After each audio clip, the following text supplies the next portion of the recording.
This is part one of the video lecture, Relationship Between the Church and State. This video lecture is for the Theology 2 class at the East Asia School of Theology. Around the world, it is common for Christians to connect their love for God with their love for their countries. For example, in the song Battle Hymn of the Republic, which was written during the American Civil War by the daughter of a famous pastor, there is a stanza that has the following words.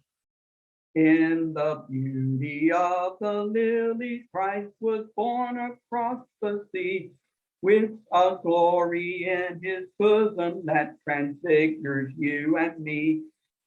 As he died to make men holy, let us live to make men free, while God is marching on.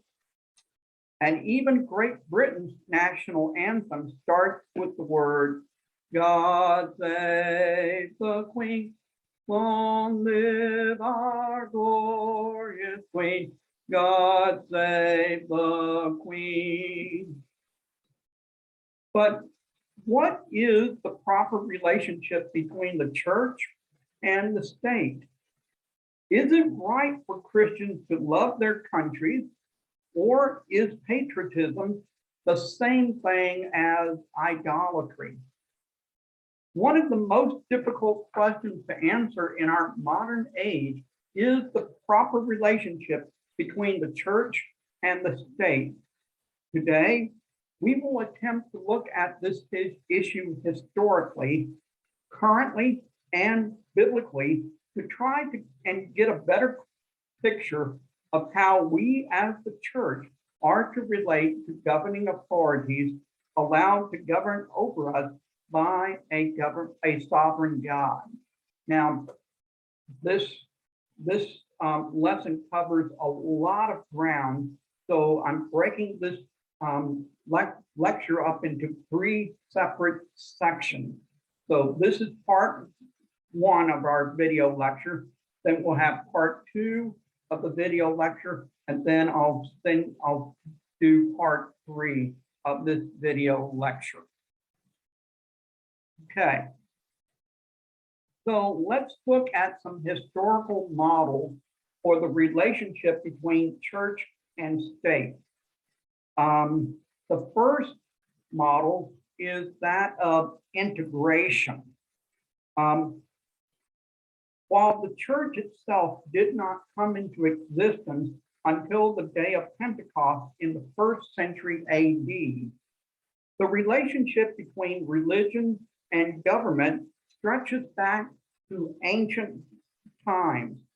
In most ancient civilizations, there was a tight relationship between religion and the state. These historical examples that I'm going to go through are helpful to us in understanding the idea of a tightly integrated church and state. So the first example I want us to look at is that of ancient Mesopotamia. Now, Mesopotamia was located in present-day Iraq, where the Tigris and the Euphrates rivers join together. So one thing we need to understand is that all government in ancient times were theocracies. Now, the word theocracy means rule by God or rule by the gods. And so it was very common for rulers in ancient Mesopotamia to claim direct contact with the gods. And in some cases, Mesopotamian rulers even claimed that they were the incarnation of a god, that they were the incarnation of one of these gods that their culture worshiped. Now, in similar, we find a similar situation in ancient Egypt, where Pharaoh was viewed as a living God, and his power was absolute. Right? So when the Hebrews suffered under Pharaoh, they were suffering under a ruler who was viewed as a living God by his people. Now, let's look at the ancient Canaanites. Like other ancient civilizations, the Canaanites also had a very close relationship between religion and government. In many Canaanite cities, the temple and the palace were located very close to each other. And the Canaanites were also known as the Phoenicians. That was their Greek name, but the Canaanites preferred to call themselves Canaanites. And one of the interesting things is Canaanites have a very close connection with the Carthaginians. They were basically the same people because they were traders throughout the Mediterranean. And so they would sail on the Mediterranean Sea, and they worshiped a wide variety of different gods. And in many of their cities, the temple and the palace were located next to each other. And some of these gods included Baal, Ashtoreth, Molech, and so forth. And we read about some of these gods in the Old Testament. Now, in ancient Rome,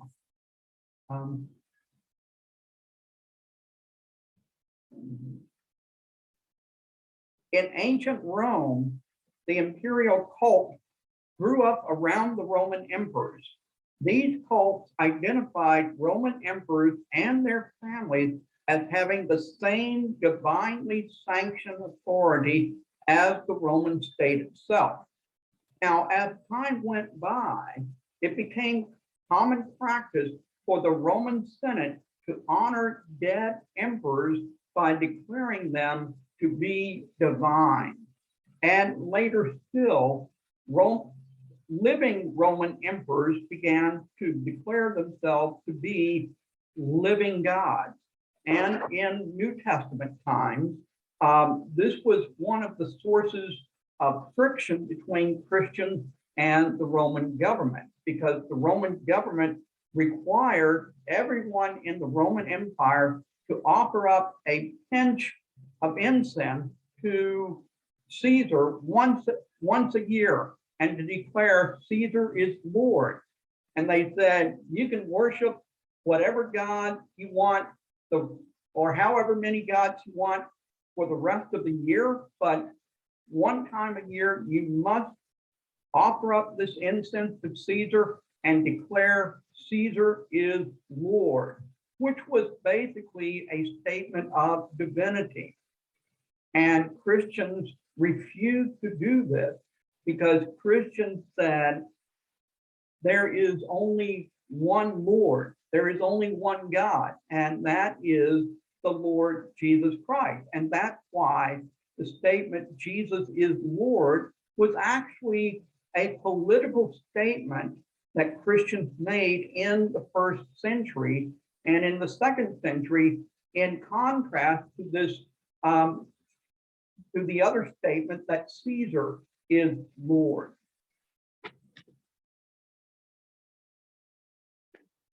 Let's look at ancient Israel. Now, from the time of Moses, ancient Israel functioned as a theocracy. This is rooted in the fact that Israel was considered to be God's peculiar people.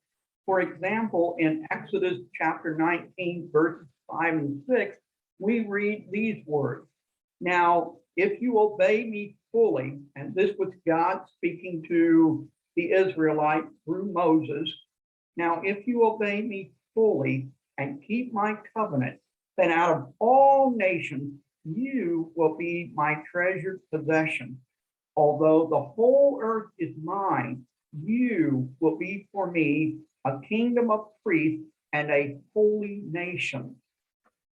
This meant that every detail in the political and social provisions of Mosaic law, even the tiniest detail, is essentially religious. This is why the Israelites' request for a king, like all the other nations around us, was a rejection of God's kingship over Israel. Now, if all the kingdom, here's a really good question to ponder on for a moment. If all the kingdoms of the ancient world practiced theocracy, then what made the theocracy of Israel different from all other forms of theocracy in the ancient world? Because all the kingdoms back then practiced theocracy. It was universal. So what made the Israelite theocracy different from the theocracies of other kingdoms? Well, the answer can be found in the first commandment.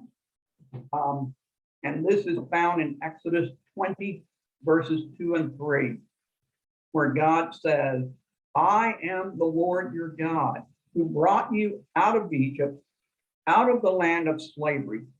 You shall have no other God before me. So the key difference between Israel's theocratic government and the theocratic governments of all the surrounding kingdoms and civilizations lay in the character of the God of Israel. Let me say that again. The difference between Israel's theocracy and the theocracy of other nations lay in the character of the God of Israel.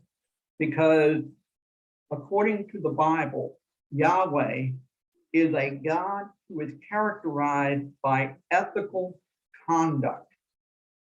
Now, this is in sharp contrast to the gods of all the surrounding nations. For example, Greek gods and goddesses were often full of jealousy, hatred, and so forth. And they often used trickery to achieve their goals. So if you ever read the Greek myths, you will find Greek gods and goddesses often in conflict with each other. And they often use trickery or underhanded means to try to accomplish their goals.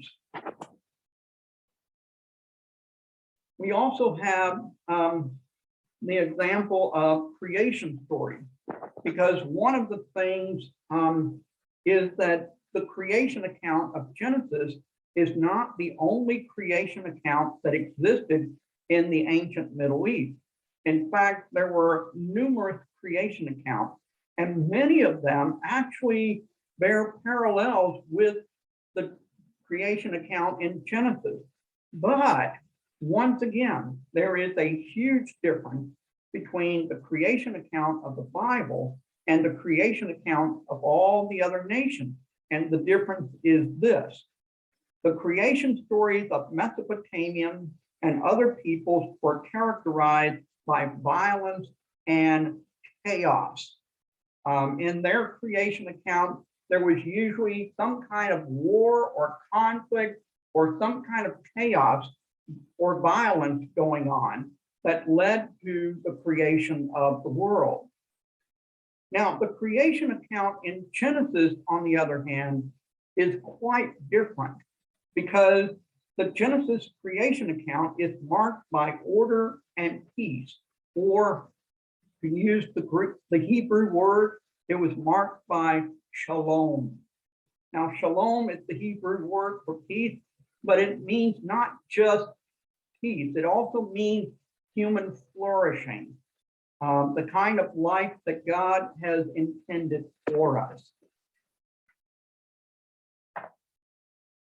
So this this is the kind of relationship that existed between religion and governments in ancient times. They were almost always theocracies. Now, let's turn our attention to the Middle Ages, especially in Europe during the Middle Ages. So, beginning with Constantine's rule, which was in the 300s, in the AD 300s, there grew a very close relationship between the Christian church and the state. For example, Constantine became involved in a major theological dispute in AD 325 and called the Council of Nicaea. Among other things, the Roman government at that time gave free travel and lodging to all the delegates who attended this church council. So this was the church, this was the government becoming directly involved in the affairs of the church, and indeed directly involved in the governance of the church. And not only that, but directly involved in deciding what beliefs were to be part of the church, what Christians should believe. So this close relationship led to a number of major conflicts between the church and state during the Middle Ages, especially during the investiture controversy. The key question was, who had the right and power to appoint church officials? Did that power belong to the Pope, or did that power belong to kings? Okay, so this is the relationship that existed between church and state in Europe during the Middle Ages. The church and the state were had a very close relationship with each other, but this close relationship also led to some serious conflicts between church and state over the question of who had the power to make certain decisions. Okay, let's look at what the relationship of the church and state was after the Reformation. So the Reformation caused a sea change in the relationship between the church and state. But in other ways, it did not. Even though the Reformation ended the monopoly of the Catholic Church in Europe, in many ways, the Catholic model for church-state relationship still remained in place because in most countries, there was still a close relationship between the church and the state, even in those countries that had become Protestant. For example, in Germany, ministers of the Lutheran Church were still supported by the government. And in fact, even today, Lutheran pastors in Germany still receive their salary from the German government. And not only that, about 8% of each German citizen's income tax goes towards the support of the Lutheran Church. In England, the English Reformation led to the establishment of the Church of England, which is officially headed by the King or Queen of England. This means that Queen Elizabeth II is not only the head of state in England, but she is also the head of the Church of England. Like the Lutheran Church in Germany, the Church of England received some degree of financial support from the British government, although not nearly as much as in earlier generations. Okay, so we see that even after the Reformation, in many parts of the Christian world, there was still a very close relationship between the church and the state. And even today, there are some Christians who argue that we should have a close relationship between the church and the state. And people of this movement, in this movement is known, are part of this movement, which is known as dominion theology or reconstructionism. It's also known as theonomist, the theonomist movement, from the Greek word for God, theos, and law, nomos. And so those who are part of this movement advocate a complete return to Old Testament law, along with the prescribed consequences and punishment, like, for example, the death penalty for numerous offenses. This view advocates a complete return to Israel's Old Testament theocracy. Essentially, they would disagree with the First Amendment of the United States Constitution, and they believe that America, for example, should be a Christian nation with Christian laws to govern all the people. Thus, the solution to the question of religious freedom in this movement is that freedom of religion is largely prohibited unless it is Christian. Why? Because only Christianity is true and should be followed. Other religions can be tolerated, but only within limits, insofar as they agree with the moral principles and standards of the Christian faith. So believe it or not, there are Christians who buy into dominion theology. Now, I will not say much by way of evaluation of this approach to church-state relations, that is the integration approach, other than to note a few historical precedents against this position. History proves that whenever the state and the church are combined, tyranny and nominalism are the ultimate results. The Spanish Inquisition, the dead orthodoxy of the Church of England, the power plays and wealthy corruption of popes all give ample evidence that this mode of religious organization is a dreadful mistake. And as the last example, Puritan America tried to establish a single religion in America, as there had been in England. And this is a great irony, because these Puritans escaped England and they escaped to America because they wanted to have religious freedom.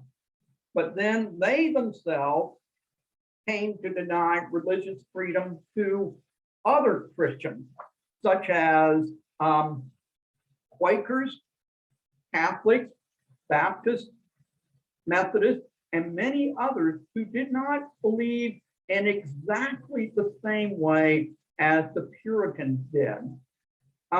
For example, at one time in America, no elected officials could be members of any other denomination than Puritanism. This led to the establishment of places like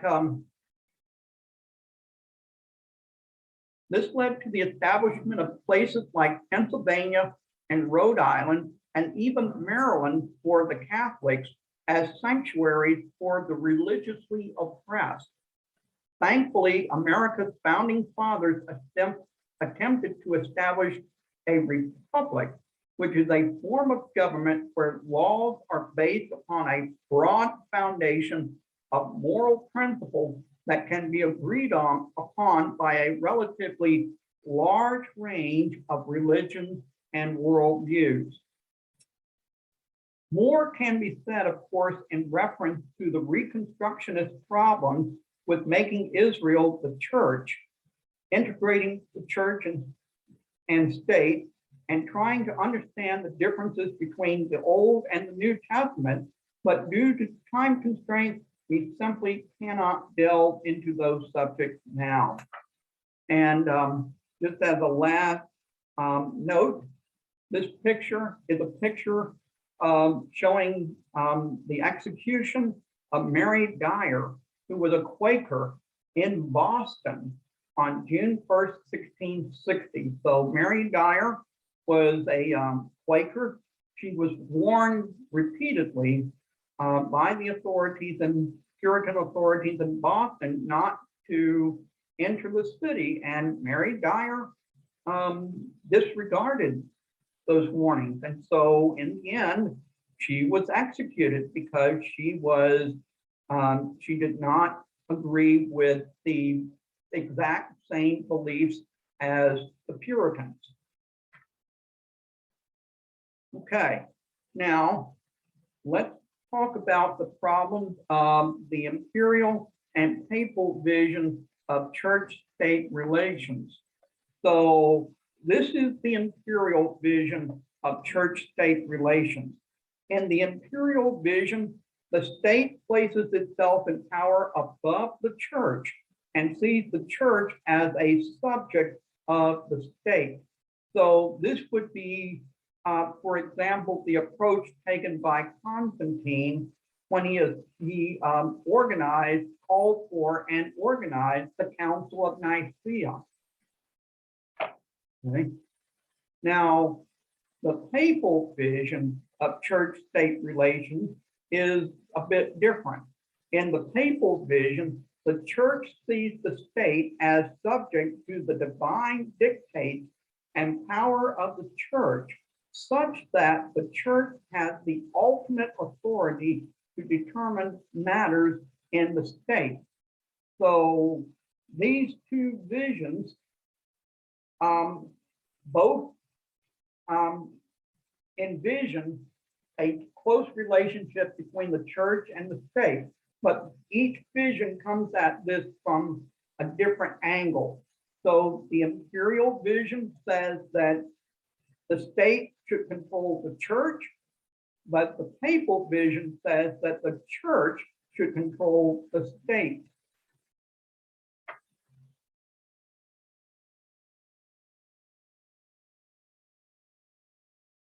Okay.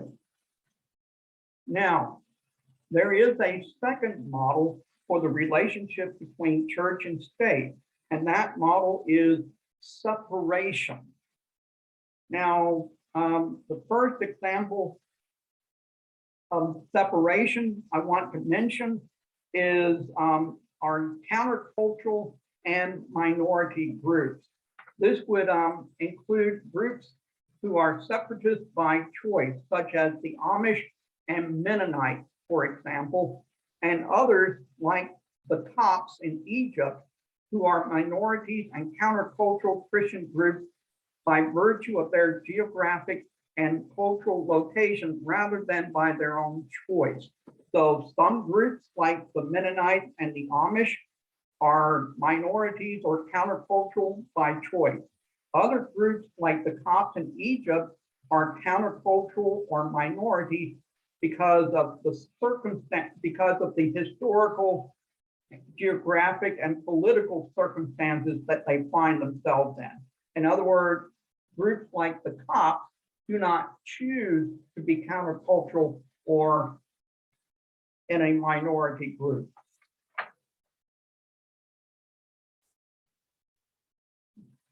Now, there are also elements of this approach in some neoliberal, postmodern, and fundamentalist circles who say that the world is completely evil and must be completely rejected. In addition, we know that the Bible teaches that at the end of the age, there will be a time of great wickedness. So that some argue that the best thing is to save the people on the sinking ship rather than to try to patch the hole. And this is a famous metaphor that that Moody, D.L. Moody, came up with. He said that the world is a sinking ship, and my job is to get people on the lifeboats. In other words, he wasn't trying to save the ship. He was trying to save the passengers who were on the sinking ship. So by and large, the idea with this separationist approach is to create an alternative community to the secular world in order to show the world that they are reprobate and in need of redemption. Okay, so this is one approach to separation. There is a second approach to separation, and it takes a different approach, and that is this attempt to relegate religion to the private sphere. So a very common contemporary solution to the issue of church and state relations is to say that religion should be a private and subjective matter that should not intrude into the matters of the state. This view is held by liberal Christians and secular humanists alike. So, they basically say, well, it's great that if you want to be religious, but keep it to yourself. Just keep it private. Don't talk about it in the office. Don't talk about it in school. Don't talk about it any place in any public setting. Just keep it, private in your home and your church. So that's what it means to relegate religion to the private sphere. Now, generally, these groups that take this approach of relegating religion to the private sphere display a spectrum of understanding as far as how involved religious views on moral issues should be permitted. But they are generally very permissive with regard to social issues, unless something is immediately and blatantly harmful to the person or to others around them.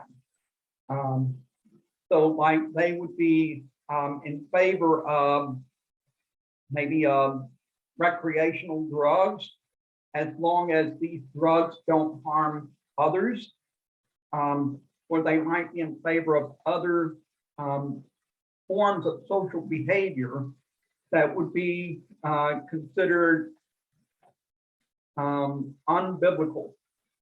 But they would say they're permitted as long as these behaviors do not harm anyone else. Now, this strikes at the public and private distinction. How public or private should our laws be concerning morality? Because people who take this approach will often say things like, well, you can't legislate morality. Well, actually, we do legislate morality every day. Because every time we pass a law, we're basing that law on somebody's ideas of what is right and what is wrong. Now, it's true that when we pass laws, that doesn't necessarily make someone more moral. But to say that we can't legislate morality is not true, because every law is based on some moral code. So what constitutes a public or private issue? That's the question here. For example, are two men who are having sex with each other when the police arrive at the scene in Texas, would that be considered a public matter or strictly a private matter?